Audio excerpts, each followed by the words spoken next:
नमस्ते कलेक्टर साहब। मैं शिकारपुर का चौधरी हूं। आज आपने हमारे जिले की कलेक्ट्री का चार्ज लिया है, इसलिए मैं आपको बधाई देने आया हूं। आप बाहर जाइए और फिर हमारी इजाजत लेकर अंदर आइए। आज तक मुझे किसी से इजाजत लेकर मिलने की जरूरत नहीं हुई कलेक्टर साहब। मैं तो चीफ मिनिस्टर के कमरे में भी यूं ही दाखिल हो जाता हूं। ये चीफ मिनिस्टर का कमरा नहीं है, ये कलेक्टर का ऑफिस है। आप बाहर जाइए और अपने नाम और काम की चिट भेजिए।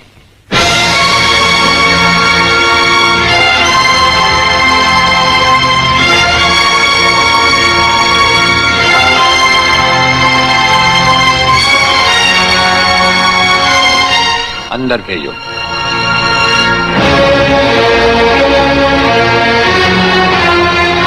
अब तो बधाई दे सकता हूं ना? मुबारक हो। हम अजनबियों से हाथ नहीं मिलाते। दिल मिलता है तो हाथ मिलाना अच्छा लगता है। और मुझे खड़े रहकर बात करना अच्छा नहीं लगता कलेक्टर साहब। मेहमान को अगर बैठने के लिए नहीं कहा गया तो मैं खुद बैठ जाता हूं। यहां हम उन लोगों को बिठाते हैं जो बुलाए जाते हैं। जो सिर्फ सलाम करने आते हैं उन्हें वहां बिठाया जाता है। मेरा नाम गंगाधर चौधरी है। और हमारा नाम राजपाल चौहान है। मैं यहाँ के मशहूर चौधरी खानदान से ताल्लुक रखता हूँ। और हमारा खानदानी सिलसिला अजमेर के मशहूर पृथ्वीराज चौहान से मिलता है। मैं शिकारपुर का सबसे बड़ा जमींदार हूँ। राजस्थान में हमारी भी जमीनात हैं और तुम्हारी हैसियत के जमींदार हर सुबह हमें सलाम करने हमारी हवेली पर आते रहते हैं।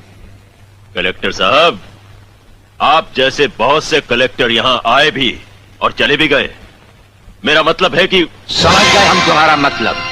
हाँ, हम वो कलेक्टर नहीं जिनका फूंक मारकर तबादला किया जा सकता है। कलेक्टरी तो हम शौक से करते हैं, रोजी रोटी के लिए नहीं। दिल्ली तक बात मशहूर है कि राजपाल चौहान के हाथ में तंबाकू का पाइप और जेब में इस्तीफा रहता है। जिस रोज हम इस कुर्सी पर बैठकर इंसाफ नहीं कर सकेंगे उस रोज हम इस कुर्सी को छोड़ देंगे। समझ गए चौधरी? अच्छी इज्जत की है तुमने मेरी नौकरों के सामने। नौकर पालना है तो मालिक बनना सीखो। जमींदारी करनी है तो जमींदारों से दिल पैदा करो। गरीब और मजदूर से लड़ने वाला ना मालिक होता है और ना ही जमींदार। इस दफ्तर में हमारा पहला दिन है, इसलिए हम तुम्हारे गुनाहों का हिसाब आज नहीं फिर कभी मांगेंगे। रामू,